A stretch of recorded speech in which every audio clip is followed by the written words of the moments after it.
Welcome to The Partition, home of Kinky Wellness with Dana and Kat. Together, we give a new voice to kinky sexual wellness. We're not your average wellness advocates, so let's peel back the layers of kinky wellness and talk about it. Welcome back. How you doing, Katrina? I'm doing well. How are you? I'm doing good. So today we're talking about wet dreams. Ooh. Wet dreams. So yes, I'm excited for this.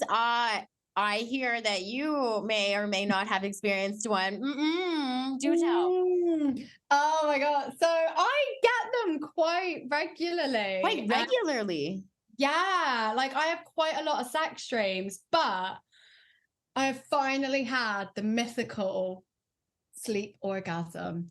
It was amazing, very intense because I woke up halfway through an orgasm. That's crazy. So I heard two things about wet dreams. First of all, their real name is nocturnal emission. Yeah, and there's two types. That sounds disgusting. I know, it sounds kind of like a bat, like something that like a bat, nocturnal emission. I don't know. I think of like a cave or something. Or like a naughty car.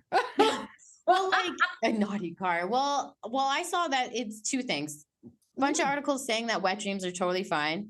And then I saw some articles that were saying that it's actually if your REM sleep has stress in it, if you have a really stressful moment during that REM sleep cycle, it can start getting your blood pumping faster, which goes through your nervous system, your sympathetic system, or something like that, leading to your ejaculation or your orgasm.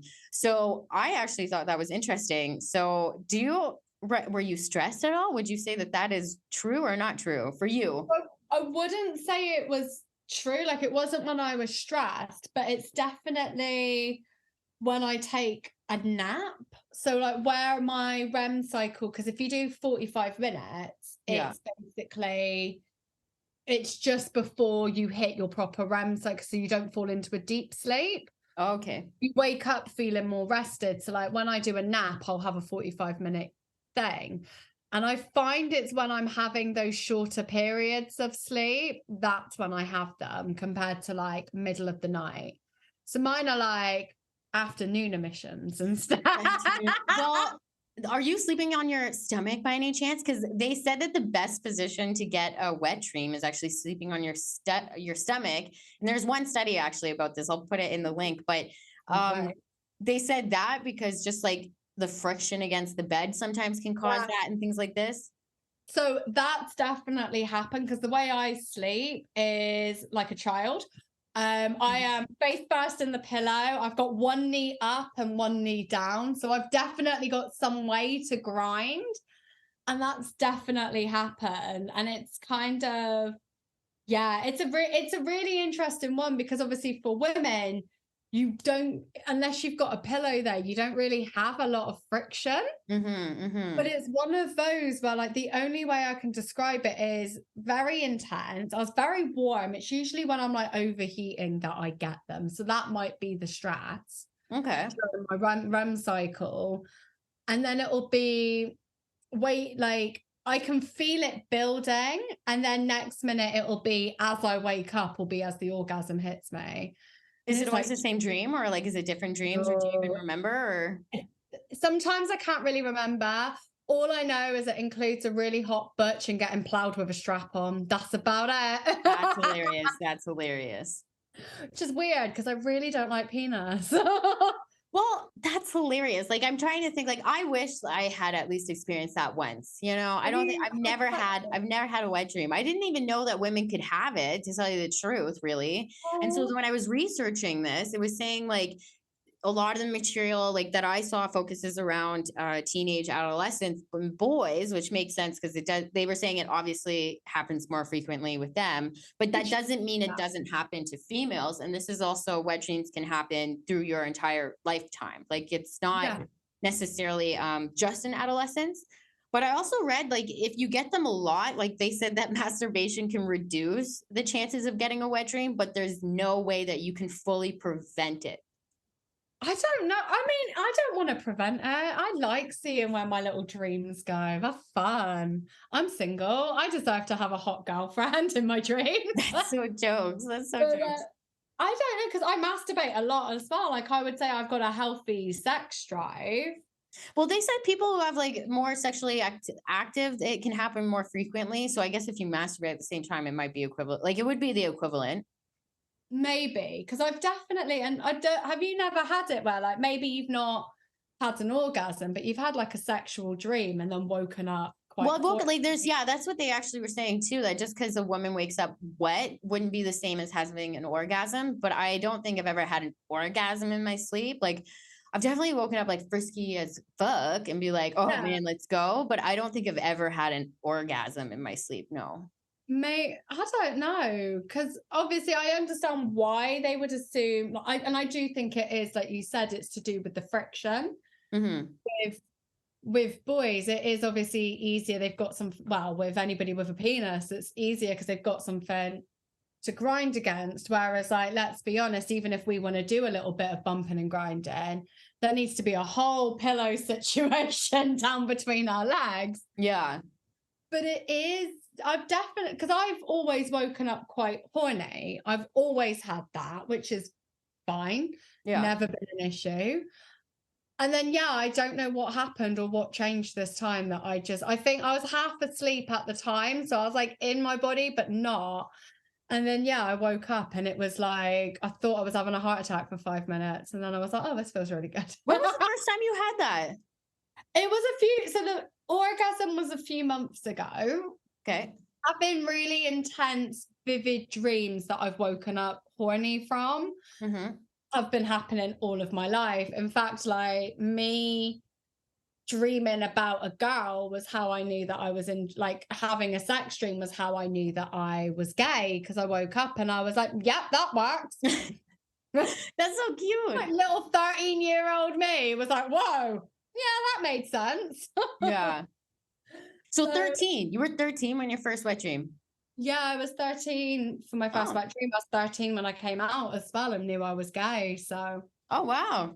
yeah. But so have you had any like sexual dreams though? Oh yeah, I've had sex dreams. That's the thing. Like I could daydream about sex all day and tomorrow. Like I just even when just regular conversation, everybody I think is like that. But I feel like I used to daydream about sex all the time, and then it's just you get sexually. I would make myself sexually frustrated almost to a Oh, I point by bet. accident. Like you just get bored thinking about sex, and then I'm like I can't go out. Just like I'm in the middle of a meeting or I'm in the middle of something. Like what the hell?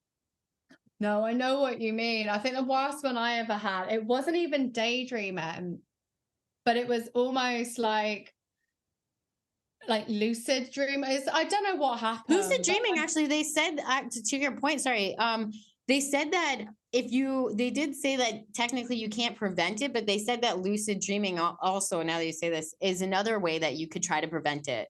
Because oh, you like that whole, if people believe in lucid dreaming or not, you know how you can control your own dreams.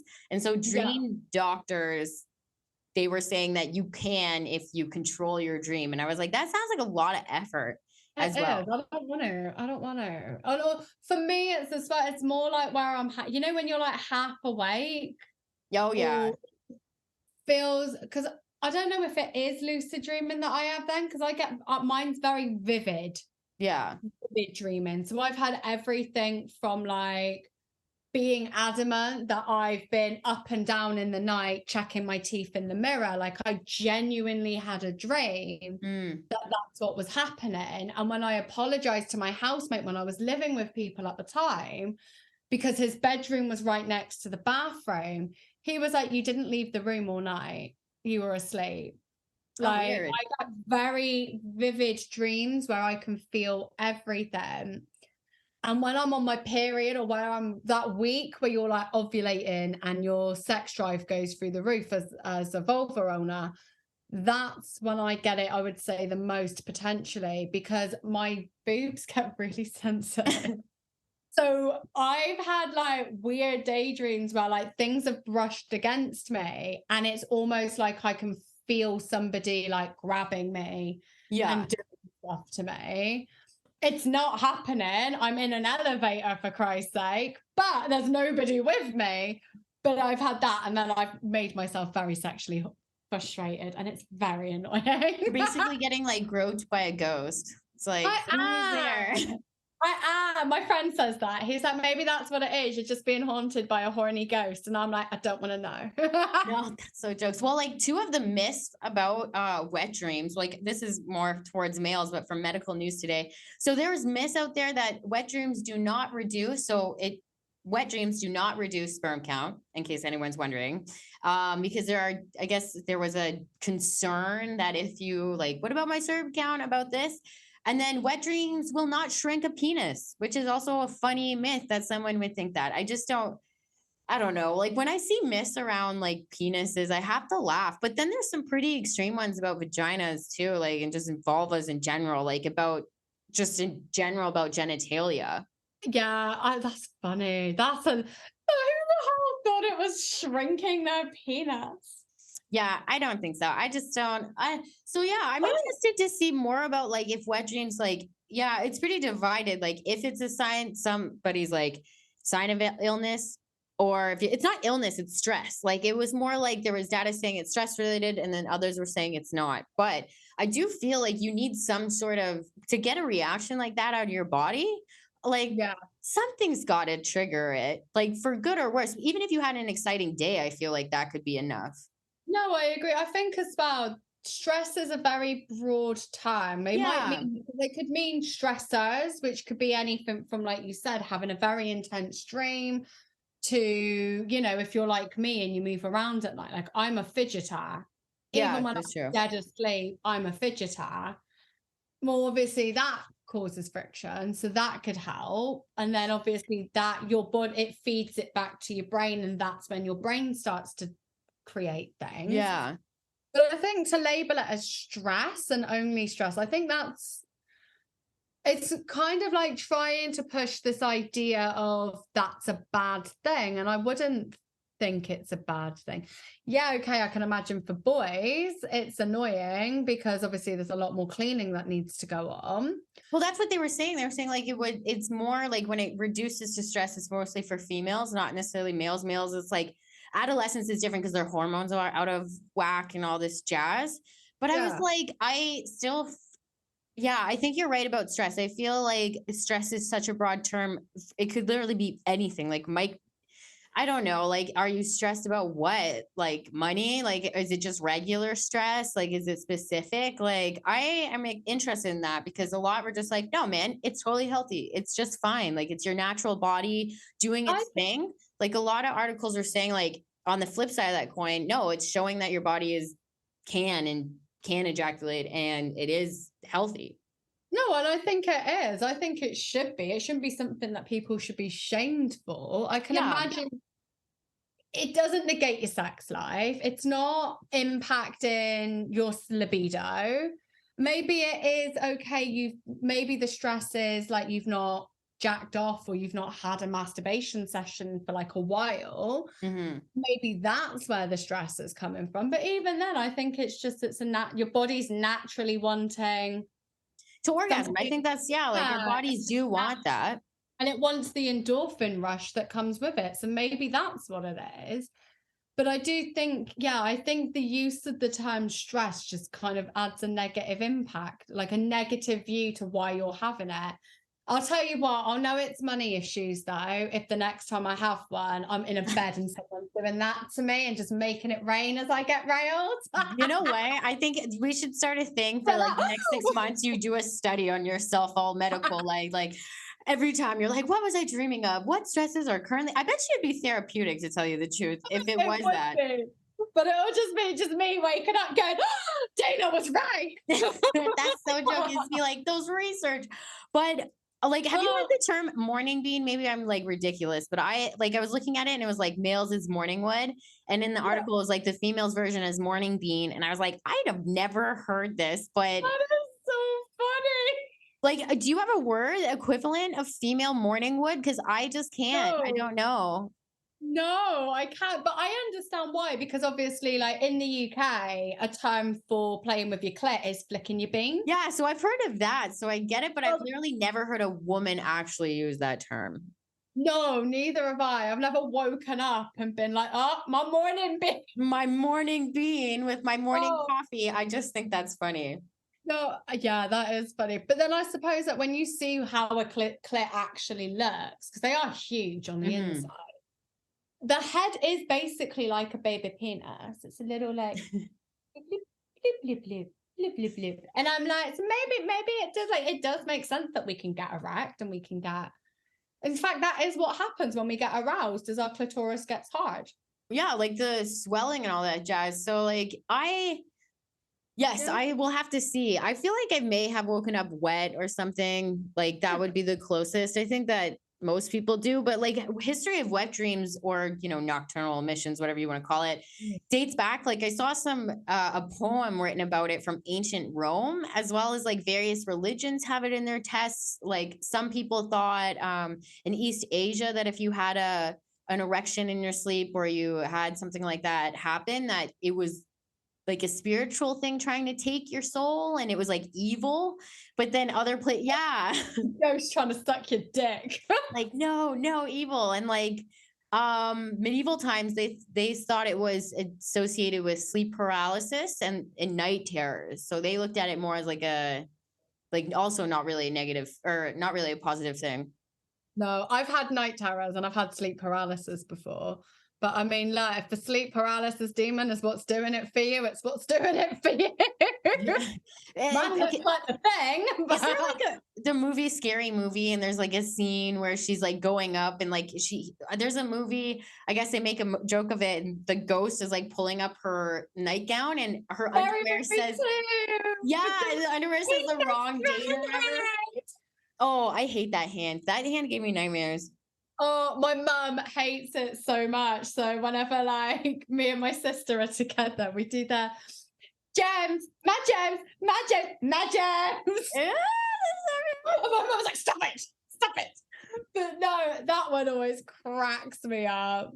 but yeah, I don't know. Like, I think that you should just watch if you're sleeping on your stomach. But that's really all I got today on wet dreams. Like, I know, I just mine, because I wouldn't say I want to get rid of them. It's sometimes it's nice. It's nice to have like a little rendezvous in my dreams, because I ain't getting it in real life. on the next episode, you have to have a date by then. Oh my god! So I have people lined up on my thing, like Okay. chatting. There's 3 potential ones, so we shall see. Okay, tell us a little bit about them. So one of them works for the Royal Art Society, like handles all of like the old school or like the really old documents. Yeah. So I love all of my art stuff. So like that was fantastic for me. I'm like, tell me more. And they seem really cool. And then there's another person who described themselves as an indecisive Virgo. And I don't know if I can handle the indecisiveness. I'm going to be honest with you. Yes. I put a poll on my Hinge and it was like, where should we go for a date? And one of them was, and they replied and said dinner and a drink. And I was like, okay, well, where are we going? And they were like, oh, well, I'm indecisive, so I wouldn't be able to choose. So you choose. And I was like, oh, that's so annoying. Well, so it was nice. I was like, well, why don't we go? There's a place in London called Seven Dials. I know that it exists because I've been there, but I couldn't tell you how to get there. That's jokes. You know me and my amazing geography knowledge. Yeah, it's got like a massive food hall. So I was like, well, we could go there and get get a bit of everything and get some drinks and try taste the world, because it's a massive different food hall. And we could taste the world as we got to know each other. And they were like, that sounds cute. And I was like, damn, you're one of those. Okay. That is cute. What are you talking about? That's so cute. I was like, I want to go on that day. That's cute. And then there's a third one that I've just matched with. So we shall see. We shall see. The wild card on this. I feel like I already indecisive. No. Thank you. Next. Exactly. I'm gunning more for the person who does all of the art stuff, because they can take me to exhibitions, because I love going to see the art. Well, that seems like a pretty good highlight and recap from your dating history and keeping us all looped in. But I think this was great for this episode. Great on wet dreams. Yes, I'll tell you if any of them pop up in my dreams next time as well. That works. Well, I hope you have yourself a great day. You as well. Talk And to you soon. yeah, talk to you later. And to our listeners, if you have any wet dream stories or anything that you want to contribute to this story, let us know in the comments. Well, that's it for us. Make sure to follow us on Instagram to stay up to date. You can find me at thepartition_life, and you can find Katrina at _satisfiedcat. Thank you for listening. Tune in next week, and as always, stay kinky.